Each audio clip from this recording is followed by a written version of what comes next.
Lisa, Yes, baby girl. when I grow up, I want to be a menace to society. Then so shall you be. Hey, y'all, welcome back to A Menace to Society. This is Lisa Landry. I have the great privilege of speaking today to Bryan Scott. Hey, Bryan. Hello, Lisa. I'm a huge fan of yours. You first came to my attention on Facebook. You started a removal of a judge, Judge Kelly, who did something very untoward for victims in California. Absolutely. This is a judge who had a demonstrated history of going easy on sexual offenders of children and demonstrated it again when he ignored California law and reduced the sentence unlawfully. Somebody who sodomized his 3-year-old sister from 25 years to life to 10 years. Why would he do such a thing?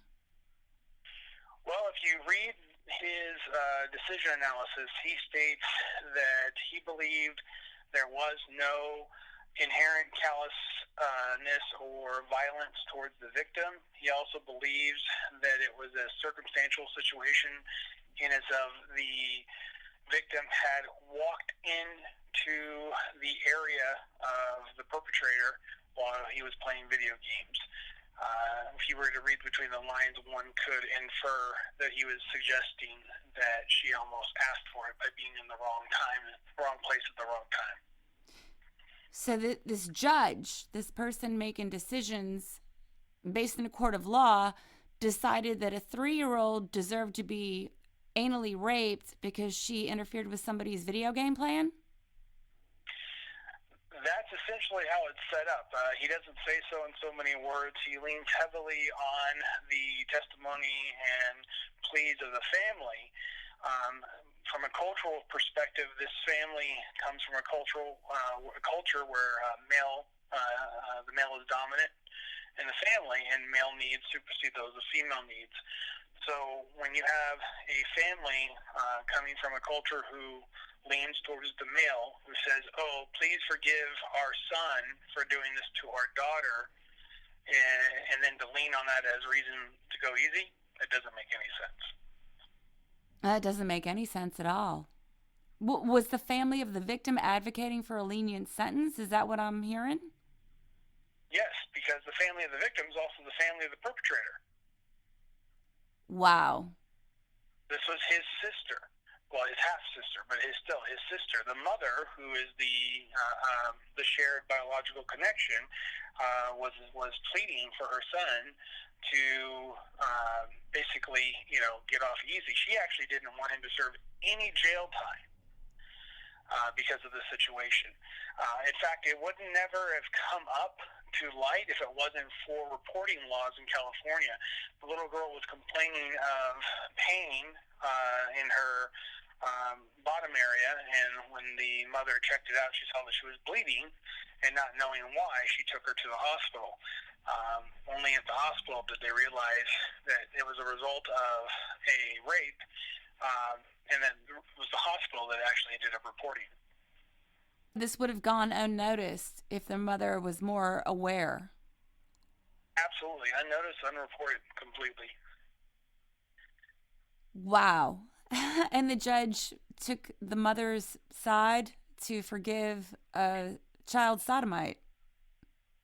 Yes, and in his analysis, he goes on to state that the family has asked for, or the family of the victim has pleaded for leniency of the perpetrator.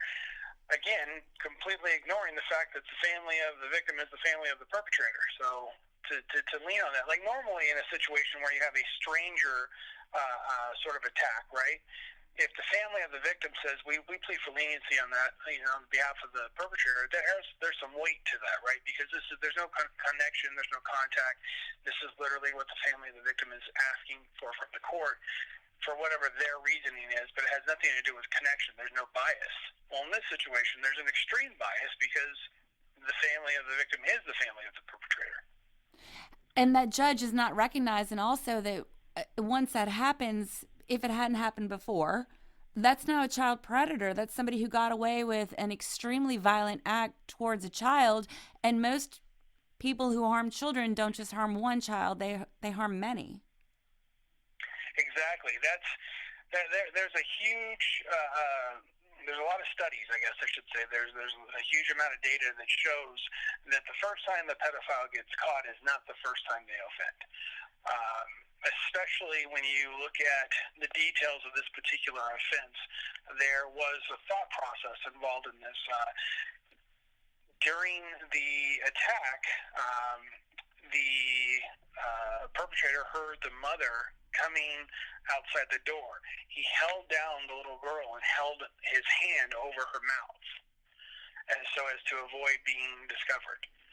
So he had some working knowledge of A, what he was doing was wrong, and B, how to avoid getting caught. Yeah, that's some tendencies right there. That's some tendencies. That's not like absolutely blind moment that's of not something you figure out the first time. Yeah. So he completely ignored those studies.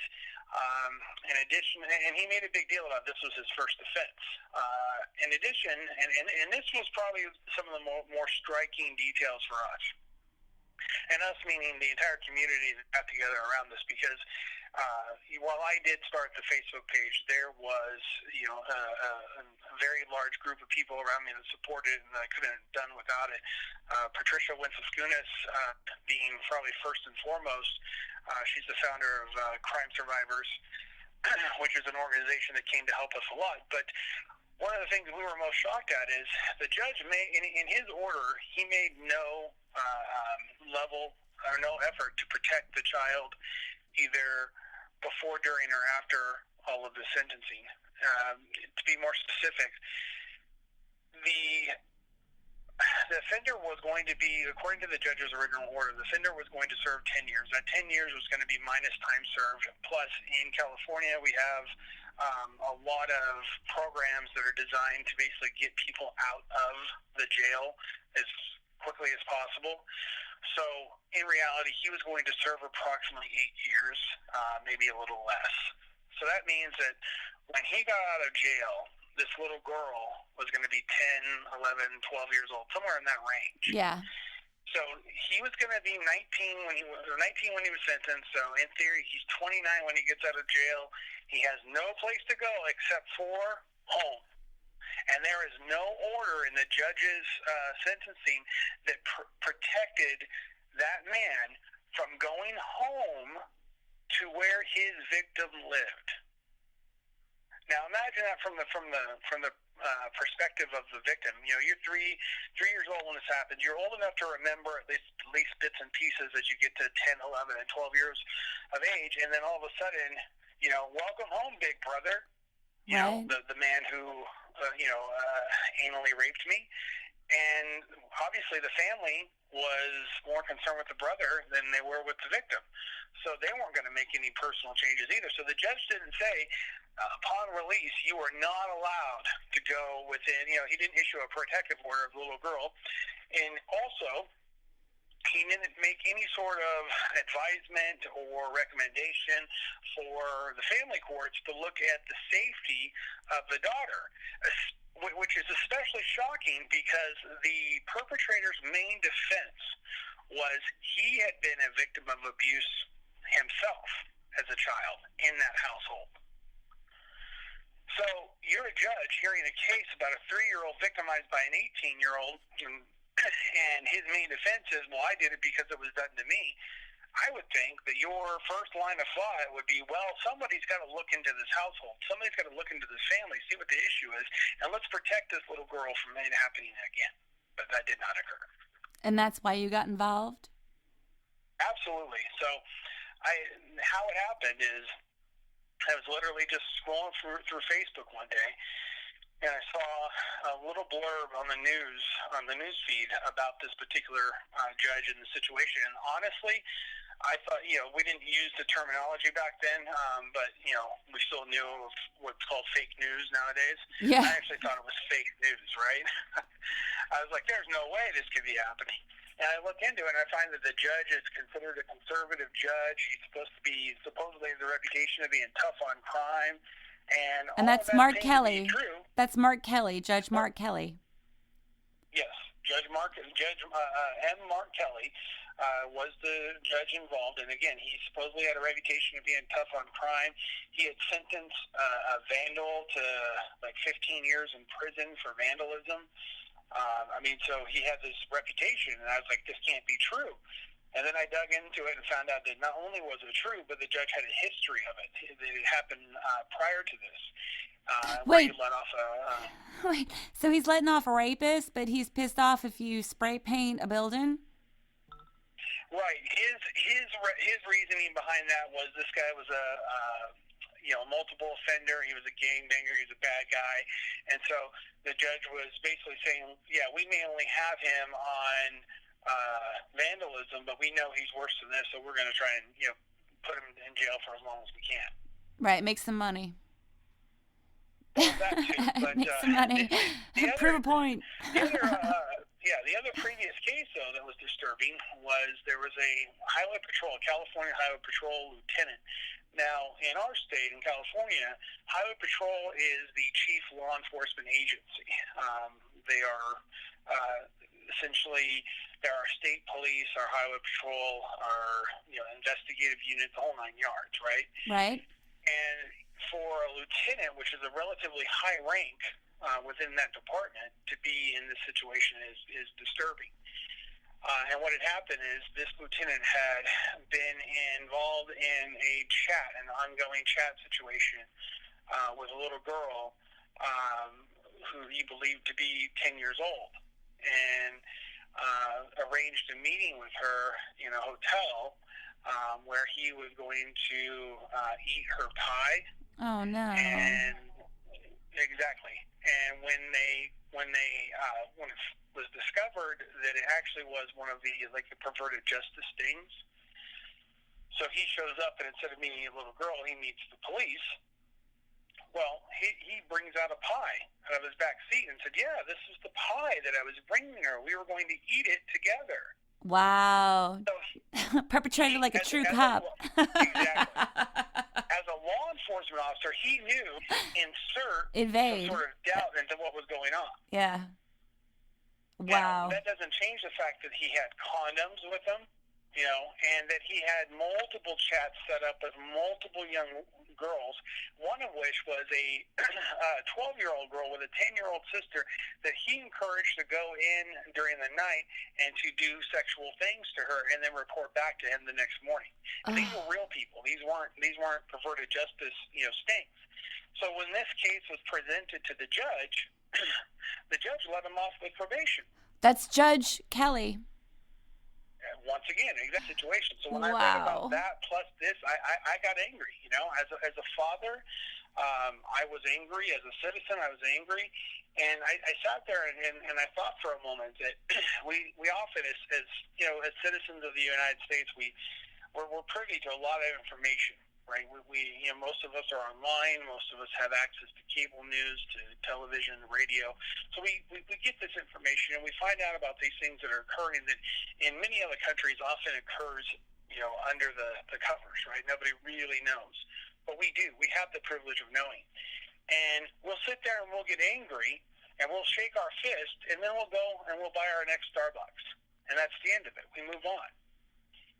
And I sat there and I thought about that, and I decided that's not what I was going to do.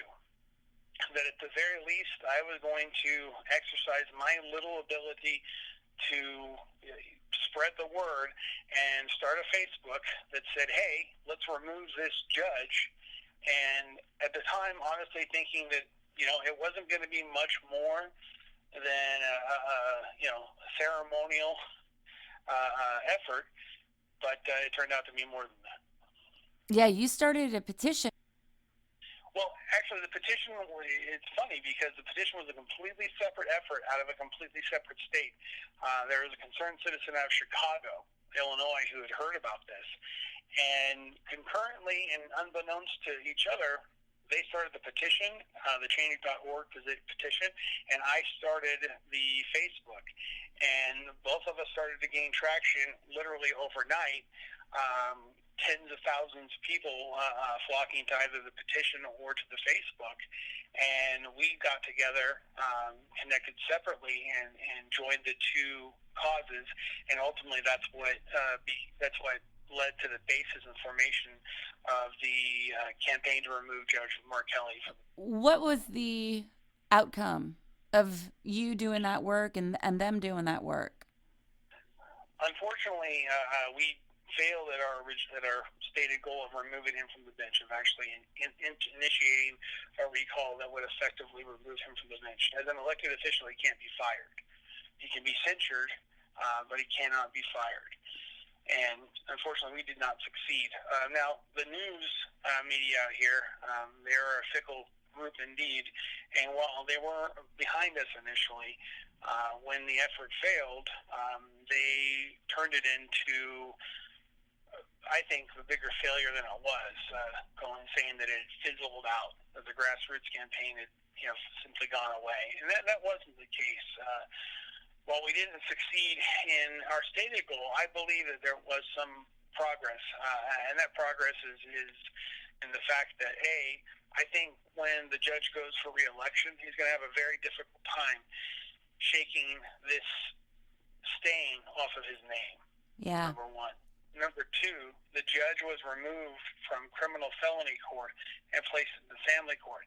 Now, I'm not saying that family court is where this judge belongs, for he certainly demonstrated a lack of understanding of what the family unit should be and how it should be protected. He seems like somebody who's okay with predatory sexual behavior within family units. So him being on the family court bench is terrifying. And I'd much rather, if he was going to be on a bench, I'd much rather see him on a traffic bench than anything else. Yeah, right. But at the very least, though, he will not be responsible for hearing felonious cases in the county of Orange anymore. And it may not be the win that we wanted, but I will take it as,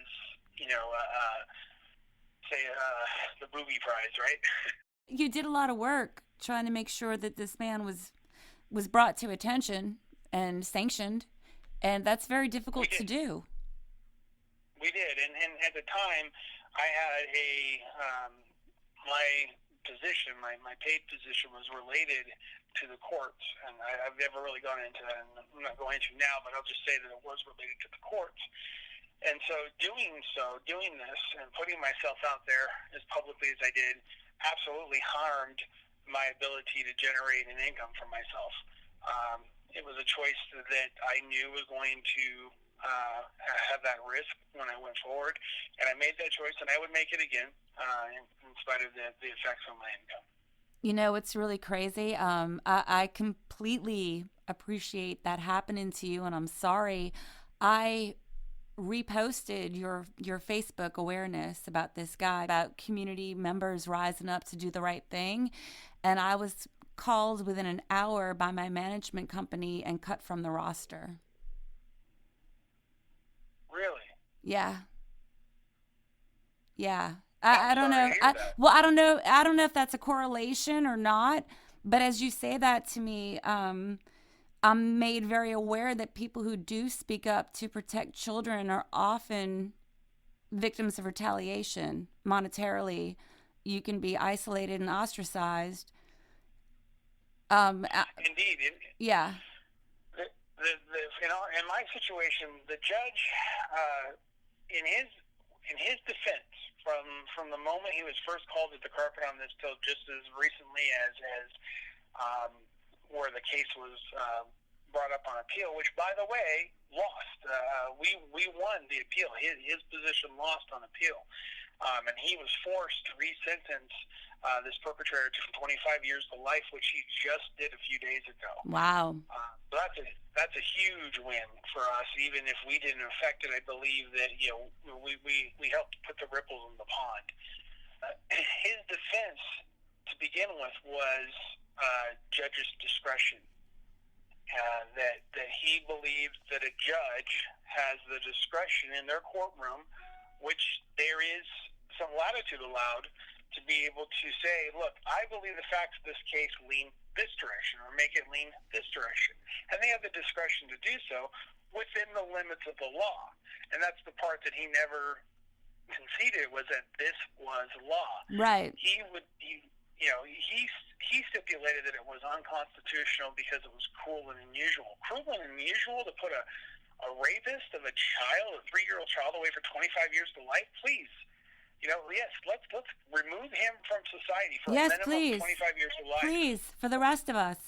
For him, too. Right. You should be protected, reevaluated, helped. Absolutely. And it's sad because even in this day and age of the information that we know, that we have available to us, as I was alluding to earlier, we know how bad these people are, right? We know their tendency to reoffend, right? Yeah. And just recently in Tacoma, Washington, there was a man who was released into society. His original charge was when he was 13 years old. He raped and beat a 4-year-old little girl so bad that she had permanent brain damage. Oh my gosh! Which she still lives with for to this day, and lost her eye as a result. That's how bad it was. So he was put into the juvenile system. When he was in the juvenile system, he raped 2 of his roommates, his cellmates in the juvenile system. And so he was put into the adult system. In the adult system, he was released. Within 2 weeks of being released, he reoffended on a 4-year-old little boy, was put back into the system.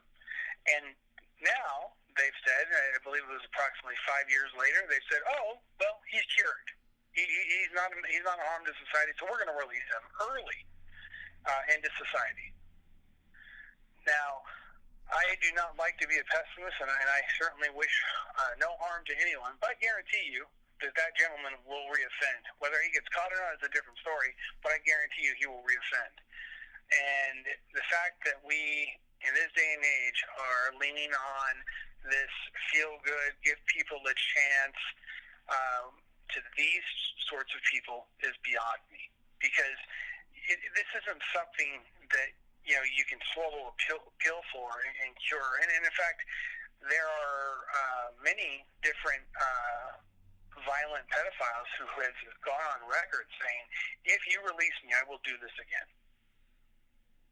And they're getting out. If you want your children protected, leave me in jail. And they're getting out. They're being freed.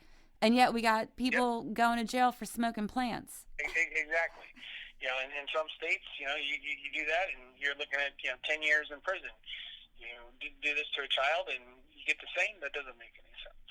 So something had to be done, and I did the little that I could, and I would do it again. I might do it differently. It's kind of funny because as soon as this started to happen, people came out of the woodwork, famous people, politicians, and they really got behind me until they saw that the movement wasn't necessarily going to be successful, and then they started to kind of pull back and go back into the shadows and detach because they didn't want to be attached to something that was going to be considered a failure. Yeah, well, it's also sticking your neck out there, Yep, absolutely. Yeah. The same politicians right now that are sticking their neck out for the sanctuary city status in Orange County. So it's interesting what they choose to support and what they choose not to. Yeah, it's fascinating. Human beings. We are some messed up pieces of flesh. We can be. But every now and then again, you hear about people that are just doing the right thing and putting themselves out there for the betterment of society. And, it's times like that where little glimpses, right, into the true humanity that lies within our hearts and our souls. And you sit there and say, okay, maybe it's not all bad. The story of Pandora, right? A lot of people are familiar. She opens the box and releases all the evils into the world. But what people aren't really aware of is the end of that story. She's lying there, she's suffering from all these bites, from all these different evils. And the last 2 things to escape out of the box were love and hope. And basically said that, through love and a hope for a better day, you can get through all of the evils that you just released. And I think that's a very interesting part that we should hang on to in terms of the positivity that is still out there. However minor it might be, it's there. And if we reach for it and we grasp it and we generate it, then we're part of making it, the situation better. You know what? That's truth. And I never met you, but I love you. I feel like you're an amazing human being. And I just want to say thank you, especially as a mom, for seeing something happening on your television set and thinking, and picking up a phone and calling your neighbors and making these petitions happen and making people aware of the fact that this guy probably shouldn't be on a bench. He needs some counseling. Exactly. And if I can do it, anybody can do it, and that's the thing that if there's any message that I want to come from everything that I did, that's the message that I want out there. That is, if I can do it, you can do it. We all see things that are going on around us that we have a problem with. But many of us just, put our neck back in our shell and go about our day and buy our next Starbucks. And if we continue to do that, it's just going to continue to happen. You have to stand up. You have to put your neck out there. You have to hold up your fist, and you have to say no. And it may not work, right? You may not successfully achieve the goals that you want, but if nothing else, you're going to bring light to what's going on. And I'll tell you what, there's nothing more than that these villains and scum and just bad people like than just being left alone in the dark to do what they do. So the more light we can bring upon them, the more chance we have of ultimately defeating them and hopefully letting a little bit of good prevail. Take a chance, Thank you so much, Bryan Scott. You sure are an inspiration. Since we recorded this episode back in April of 2018, so much has happened. We all found out that Jeffrey Epstein didn't kill himself. We found out that a lot of the people we trusted are actually engaging in sexual predation. And I want to thank everybody listening and encourage you to please do get involved in your community, because we are the adults and it's up to us. Please join me at lisalandry.com. You can subscribe to my YouTube channel, support my work. It doesn't cost you anything. I'll be very happy to have you. You'll know when each new podcast drops. Every woman is Wednesday. Shout out, Ari. I know you have a lot of courage. I hope you connect with other people who do.